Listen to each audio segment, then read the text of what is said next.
Where is it lacking actually? The problem here is we are going to discuss about the implementation approach. How do we going to implement this at all in the long term? Sir, I want to, before we start the session, I wanted to understand from Mr. Thakkar, our Honorable Minister, to find out how this idea actually, why he's, I think he's hands-on, what I heard from him in the morning. Very hands-on minister, very seized up with all the problems, he is fully aware of what is happening and what is the required solution for this problem. So, based on his my journey also, I came from a small village and we have done our engineering, MTech I did MBA and lot of other things. And I have industry experience and academic experience.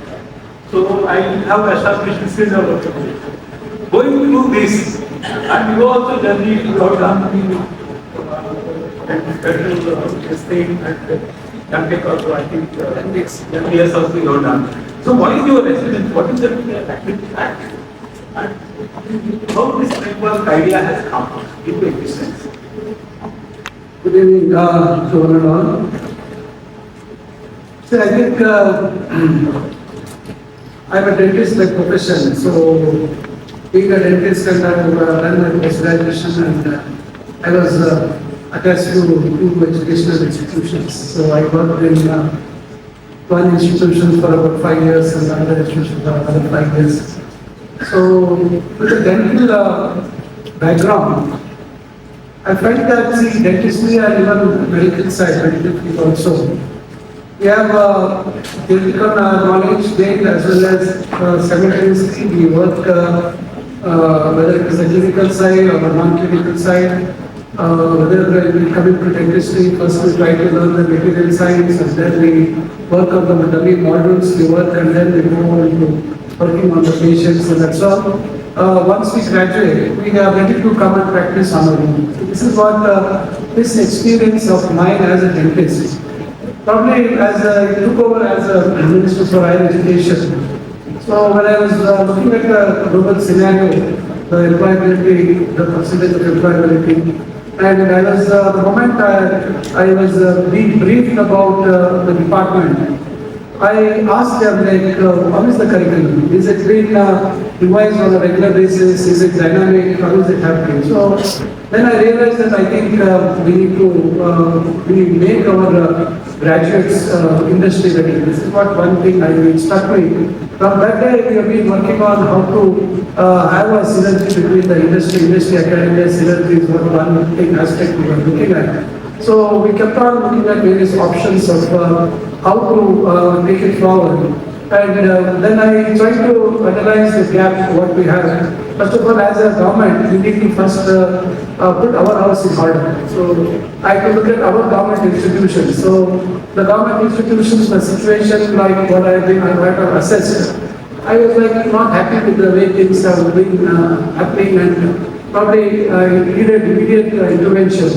So with all the limited possibilities within the government setup, then we embark on the journey as to how we can bring in various partners from outside who are ready to do a lot of work as a societal commitment. So I think that is when we started having a good number of MOUs, various people trying to bring in skill sets without spending much money. This is what one main thing what we looked at. By then, the British Council was already working with us, and probably then we tried to establish a good relationship with British Council.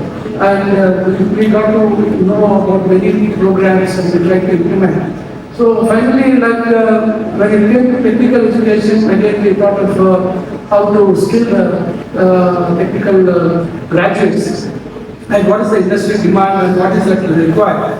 One thing I noticed was like the core subjects were being neglected and the core subjects, people are not willing to join the core subjects in the engineering. So I said, how can it be obsolete? Nothing can be obsolete, especially the core subjects can never be obsolete because the very structure of engineering lies on these core subjects. So the demand would be something else, employment options or probably the pay packages or whatever we look at probably could be different. But still, I think I thought that okay, we need to do something with the emerging technologies to be brought into these sectors. So that's when we started working, and in the department with officers, we had very good officers from the beginning, and we kept interacting, and that's when we thought of doing something in a big way, and we started with the AEDP program. That was our first thing what we started, and immediately when the idea was voted before us by CRISP, that is the Center for Research in Schemes and Policies. And this is all, the CRISP is an organization which has been started by the former secretaries of education, who are retired IAS officers from the Government of India. So when the presentation was given about that, immediately we said we're going to take this up and we're going to take it forward. And our principal secretary, Mr. Sridhar, who was there, who was like, immediately we started working, and by 2024 academic year itself we introduced. So like this, we started accepting things and immediately grabbing whatever came before us, and then we also started establishing contacts. And now we decided, like, again, I don't want to get into all the details. We need to have a proper framework for all these things. How to go about it. See, when we brought in AEDP, they had a curriculum by them. They had devised a curriculum. But it had to go to the BOS. It had to be vetted by the BOS, and from the BOS it had to be taken up as a regular program. It was a regular, exclusive regular program as a AEDP program. So like that, when we realized, then we thought that, okay, we need to have a proper structuring and proper mechanism where I think Nawaz was saying that each university, like, we don't know what are the programs in Bangalore University, what are the programs in Bangalore University, what are the programs in Kalburgi, Gulbarga University, like that, it keeps varying. So that is when we thought of our own state education policy, we gave the liberty. We gave the liberty like from 128 credits, then they can stretch up to 160 credits. That is when region specific also they can try to bring in the skill sets, or like whatever we try to push additionally. So like this we thought, and then we thought we need to have a perfect framework and policy and how it has to be delivered, and it has to be uniform toward the state. That's how we thought of this idea, and that's how today it's being seen the right way. That's wonderful to hear, sir, from you. Actually, now the greatest thing is actually my compliment to you and I will give this platform. Launching this vision framework. That is an important step. I am sure that actually it's the right step that we take. Actually, madam, if you remember when I met you, actually, see, first thing is to start with identifying the problem. What is the problem? See, everybody talks about the problem is the definition of angles. Can you explain that what you thought for at that time when you were talking about actually what is the issue with the facilitated system and some sporadic skilling activities are going on? So Honorable Minister has already mentioned some of the issues. So since the time we on the higher education department, the focus was that skilling is the order of the day. Soft skills, technical skills, employable ready people, that is the issue, and everybody was talking about it. And when I started in first week, I said, okay, I have got the Guru Mantra, I will be the sloka. And then it started coming. Everybody knows about it already. There are different ways skilling is already being incorporated. Every week I would meet a different partner, a different college, a different university who was doing one or the other initiative. Some initiatives are copies of other initiatives, like some universities doing one way, the other universities doing a similar other way. But what I realized was, as a department secretary, I myself was not aware of the various skilling initiatives which are being undertaken in various colleges and universities. Other than the government sponsored ones, we were not aware. And not that not we were aware, other colleges and universities were also not aware. So how to not reinvent the wheel? Rather than reinventing the wheel, learning from what we already have with us, right? When we have the university or college having successfully mastered a particular program or a way of scaling students, why don't we have it in our repository and keep scaling? That is the first issue which I thought I need to kind of digitize it, I need to make it available. Second thing which I realized was that some initiatives were based out of, like right now we've talked about CSR funding, which is very important for the education and social sectors. So some initiatives were based on CSR funding, but what if the CSR funding stops? How to institutionalize these kind of mechanisms is something we need to do in the long term. So there were two problem statements in front of me, how to institutionalize it, and secondly, how to not reinvent it. With these problem statements, we started discussing on the vision paper, and we decided that how to go about this is to put it on paper, what is already first of all existing, what we have existing, and then put a way in which industry, academia and government, all of us can see the paper, one document, there's kind of an SOP, where all of us know, okay, if you want to do something in skilling, what is the way forward? To put that on paper is what we defined. And I hear I'm really so thank you for that. Strong higher education ecosystem, 4,400 colleges, 93 universities. That is phenomenal actually, and our enrollment ratio is almost 40%, right? Much better than across India. And the minister sir has shown a lot of urgency in bringing the skill interventions into practice immediately. So that is very surprising. What factor prompted you to ensure that even though some skill interventions are already running, some uniform systems and ensuring it is spread across all colleges and all universities? You also said that about GR, sorry. Gross enrollment ratio, we stand at in the 9th position.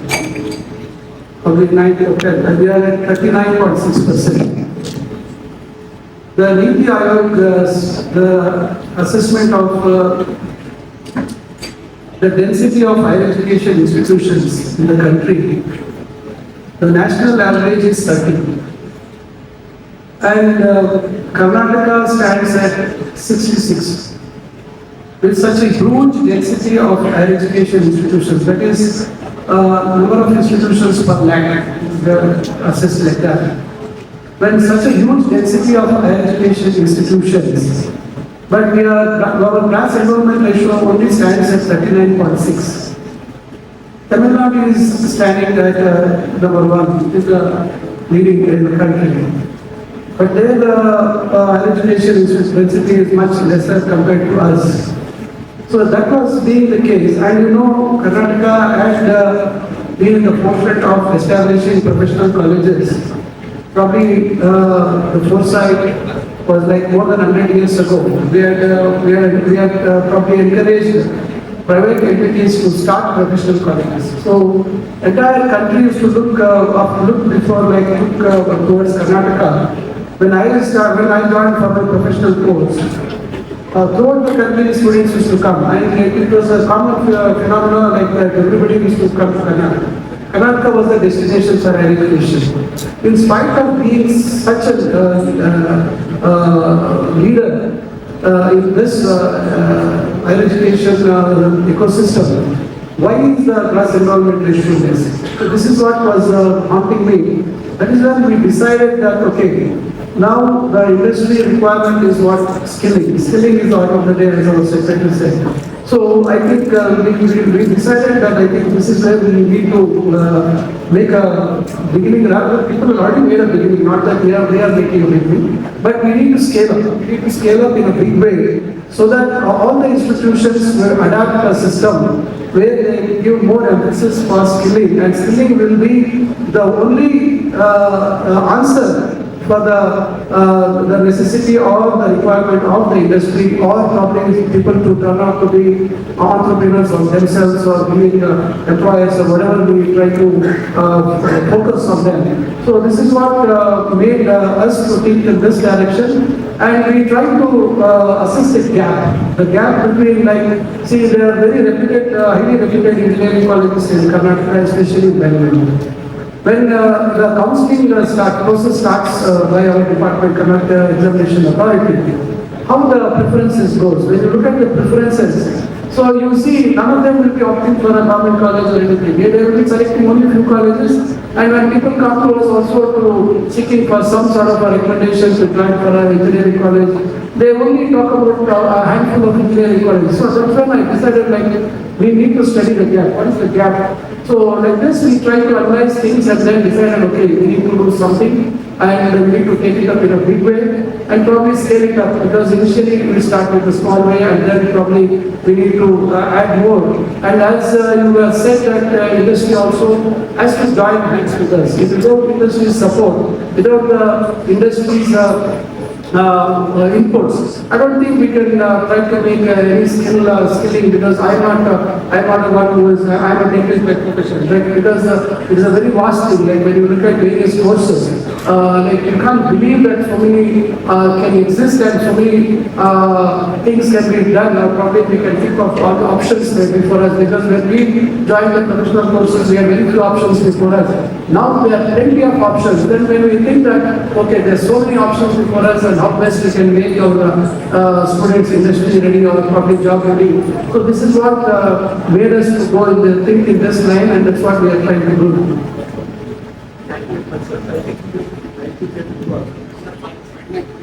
Yeah, hello. Yeah, I also mentioned with regard to government machinery and integrated implementation. Because the industries are always, if you are talking about industry collaboration, industries are always working, they are coming with proposals.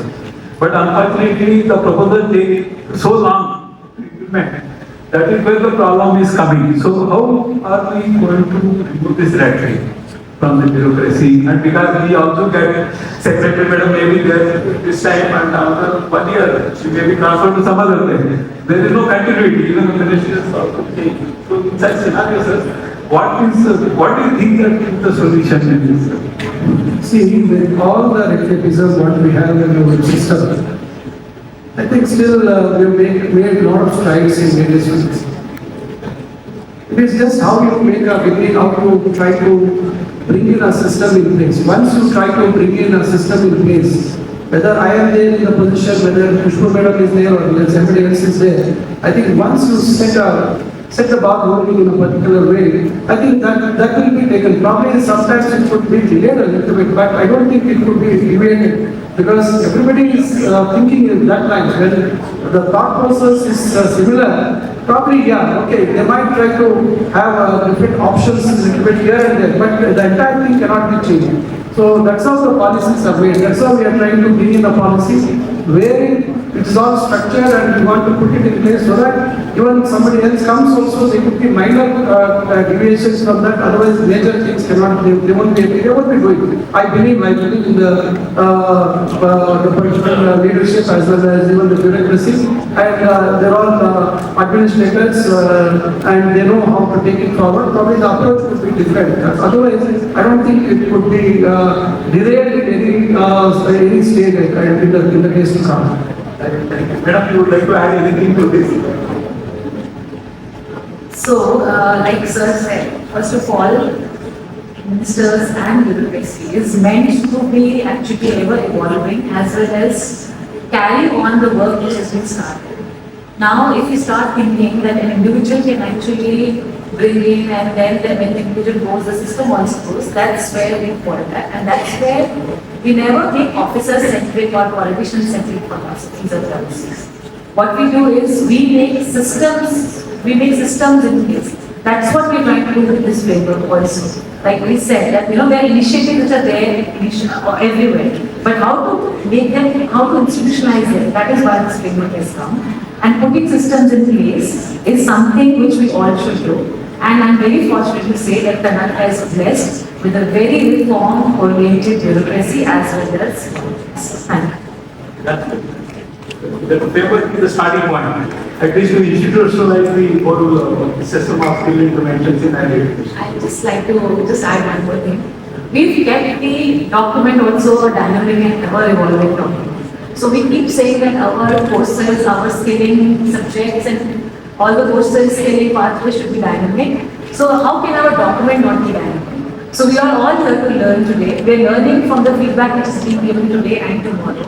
Anyways, document is also available online. So all feedback is welcome and the document will keep on evolving with the evolving needs. I just wanted to one important thing. Many people, because they are VCs and faculty and students are also available. How this skill repository works actually? Whether anybody can give this suggestion to give to the Dr. Sir and the Mr. Sir, have to start the whole issue. See, as the secretary said, this is a dynamic policy what we have want.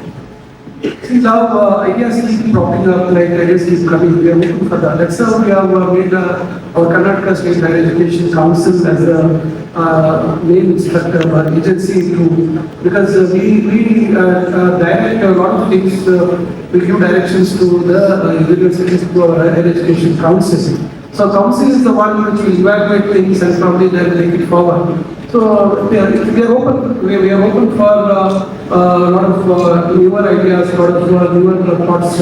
So I think there is nothing no, we are all confined to something what we have come out with, nothing like that. So it is like evolving society. So we are ready to accept any sort of change or probably any sort of improvement as and when required, as and when we are experiencing it in the field, or probably when we are implementing the whole thing. That's good. But one more thing I wanted to address this on because there are going to be, as we move forward, there are going to be hundreds of courses, thousands of courses out there as it grows. Over a period of time, so many industries will be willing to partner. There are online courses like Infosys, Coursera, so many of them which are going to continue to add because society. And also, how are we going to ensure in the last minute at the district level, colleges which are in the rural area, the quality and assessment? How are we going to ensure that they are able to maintain the same standards and same quality? In our state education policy, there is a recommendation to establish our, like similar to NAC, we are trying to have our own accreditation, assessment and accreditation committee. So this is what we are trying to begin this improve our state education policy. So that we start trying to evaluate and assess our institutions which are there in the rural parts, which are there in the local corner of the state.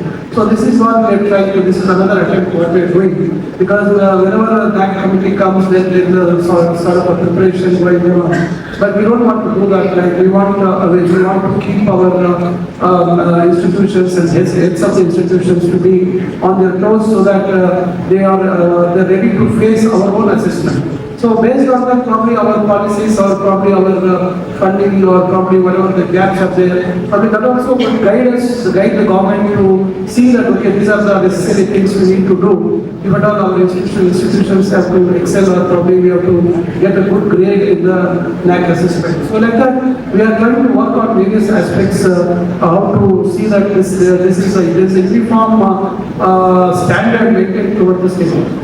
Thank you.